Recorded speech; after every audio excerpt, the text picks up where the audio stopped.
No one can predict what happens after you become governor.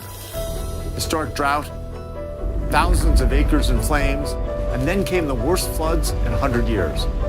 And the mass shooting in a movie theater once again tore the heart out of our community. I promised Colorado families that we would rebuild our communities better than before.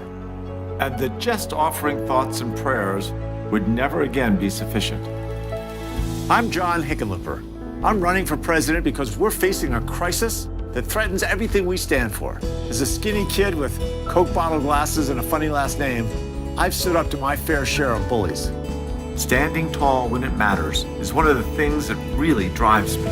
In my 30s, I worked as a geologist and got laid off in a tough economy. Being out of work for months changes you. You look in the mirror and you start to see a different person.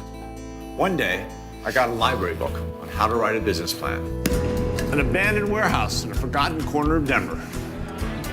Became a successful group up. Hey, Doug. Hey, how you doing? Good to see you. Good to see you. In the end, we didn't just build a restaurant. We created a whole neighborhood that never looked back. At the age of 50, I was elected mayor. We transformed Denver into a national model for what a city could be. Then, during my 8 years as governor, we did the hard things families needed. With a divided legislature, we got health care coverage for nearly 95% of all Coloradans. We lifted our rural economy as Colorado went from 40th in job growth to the #1 economy in America.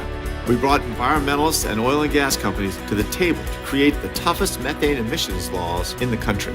Then, we beat the NRA by enacting universal background checks and banning high-capacity magazines. I'm running for president because we need dreamers in Washington, but we also need to get things done.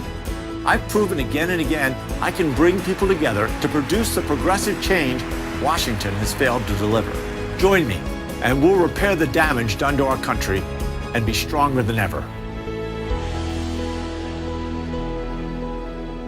Come out to Civic Center Park in Denver on March 7th, and we'll kick off this campaign together.